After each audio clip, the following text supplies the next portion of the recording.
پیارے طلباء، امید ہے آپ سب خیریت سے ہوں گے۔ آج ہم جماعت ہشتم کی اردو شروع کرنے والے ہیں۔ آپ کے پاس بک ہونی چاہیے۔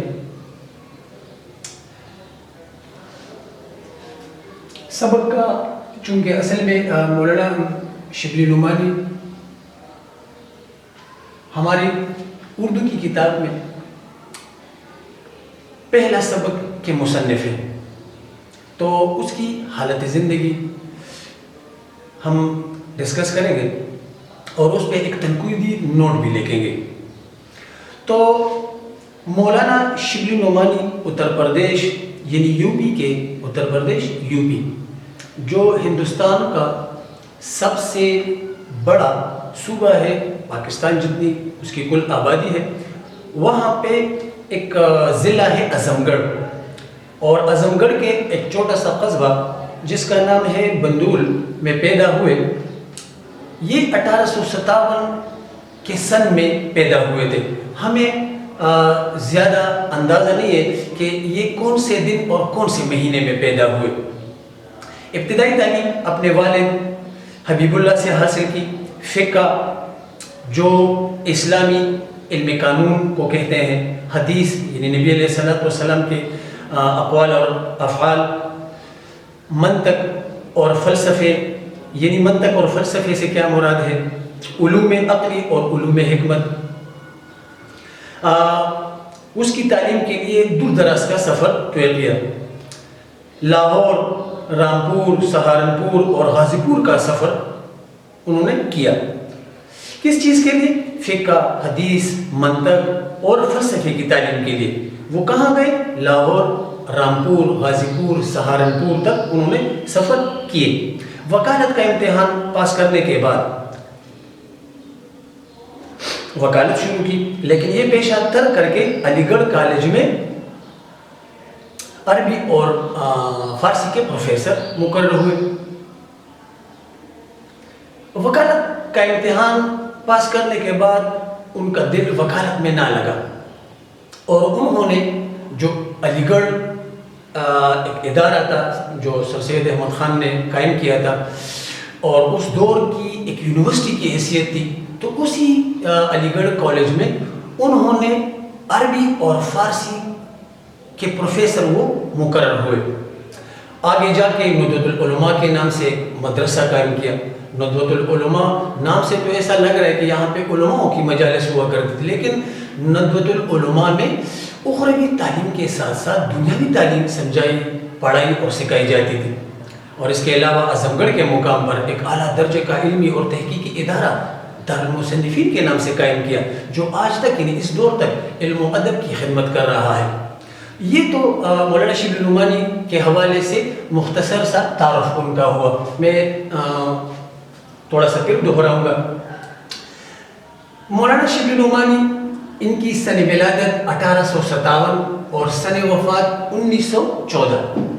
ادبی حیثیت ان کو جب اگر ہم ادبی حیثیت دیکھیں گی تو وہ کیا ہونی چاہیے، تو وہ ایک مورخ تھے، تاریخ دان بھی تھے، سوانح نگار بھی تھے اور سفرنامہ نگار بھی تھے۔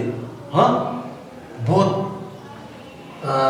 ان کے کتابوں میں سے سفرنامہ رومو مصر، اسی طرح انہوں نے زبردست تصانیف لکھی ہیں۔ ان میں ایک تصنیف کا نام ہے سیرت النبی، جو زندگی نے اس کے ساتھ نہیں دیا، زندگی نے ساتھ نہیں دیا، آخری عمر کے حصے میں اس نے اس کی جو کچھ جلدیں ہیں وہ اس کے ایک مخلص شاگرد سید سلیمان ندوی انہوں نے پوری کر لی۔ اسی طرح سیرت النعمان، جو نعمان بن ثابت رحمۃ اللہ علیہ، امام ابو حنیفہ رحمۃ اللہ علیہ کی سیرت، المامون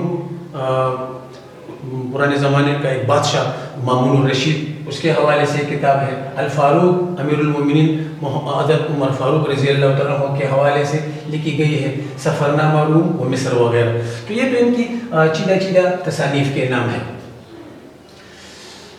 تو اس میں گھر کا کام میں آپ کے لیے دینے والا ہوں، آپ لوگوں نے تھوڑا سا اس پر محنت کرنی ہے۔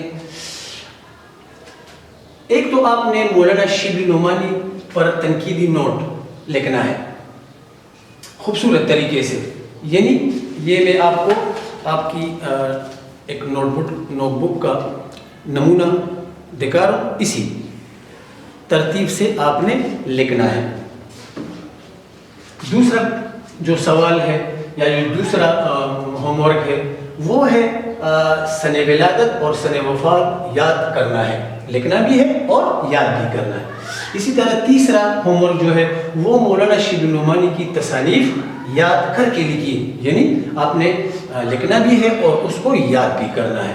تو یہ آج کا پہلا ٹاپک مولانا شبلی نعمانی کا تعارف آپ کے سامنے پیش کیا. میں تھوڑا سا مختصر سا پھر وہ دیتا ہوں حوالہ دیتا ہوں. مولانا شبلی نعمانی اتر پردیش یعنی یو پی کے ضلع اعظم گڑھ کا ایک گاؤں ہے بندور. اس میں 1857 کو پیدا ہوئے. ابتدائی تعلیم یعنی پرائمری کی تعلیم وہ اپنے والد صاحب جس کا نام ہے حبیب اللہ سے حاصل کی. فقہ یعنی اسلامی علم قانون، حدیث، منطق اور فلسفہ. یعنی منطق اور فلسفے سے کیا مراد ہے؟ تو منطق اور فلسفے سے مراد علوم عقلی اور علوم حکمت. وکالت کا امتحان پاس کرنے کے بعد وکالت شروع کی، لیکن یہ انہیں ترک کرنا پڑا. علی گڑھ کالج میں جو اس دور میں برصغیر کے لوگوں کے لیے ایک عظیم درجگاہ کی حیثیت رکھتی تھی، شبلی اس میں عربی اور فارسی کے پروفیسر مقرر ہوئے. اور اس طرح آگے جا کر ندوۃ العلماء کے نام سے ایک مدرسہ قائم کیا. اعظم گڑھ کے مقام پر ایک اعلیٰ درجے کا علمی اور تحقیقی ادارہ دارالمصنفین کے نام سے قائم کیا، جو آج تک علم و ادب کی خدمت کر رہا ہے. امید ہے آپ کو تھوڑی بہت سمجھ آ گئی ہوگی.